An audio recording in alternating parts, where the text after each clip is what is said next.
Ուրիշ կերպ եմ ուզում մոտենալ հարցին, հարցադրումներով եմ ուզում մոտենալ, նախքան ապացուցողական ամբողջ բազմազանություն։ Արդյոք դրանք արդեն մեր պաշտպանը հայտնեց, փորձարկության ենթարկված են թե ոչ, որովհետև մեր ձերբակալության կոնկրետ օրինա չեմ հիշի, օրերին Հայաստանի Հանրապետության գլխավոր դատախազը խորհրդարանի ամբիոնից հայտարարեց, որ դրանք փորձարկությանը ենթարկվելու,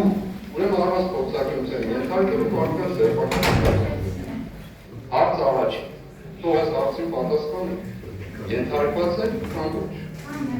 Երկրորդ, արդյոք ենթարկված են ձեռագրական ձեռագրագիտական ուսումնությունների փորձարկության թե ոչ, որովհետև Հայաստանի Հանրապետության Քննչական կոմիտեի դեռևս ղեկավարը հայտարարել է, որ իմ ձեռագրով թղթեր կամ փաստաթղթեր կան եւ այլն արդյոք կա ձեռագրական փորձարկություն կամ թե ոչ։ Հարցի էությունը ասեմ ինչ պատասխան տալու։ Ուրեմն այս բանների մեջ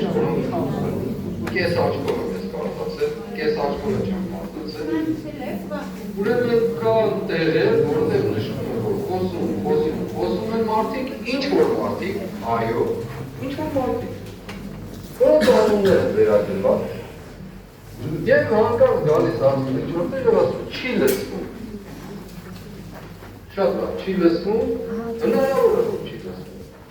բայց արդյոք հնարավոր չի, որ հենց այս հատվածները կտրել, մաքրել են, սրբագրել են, խմբագրել են և գրել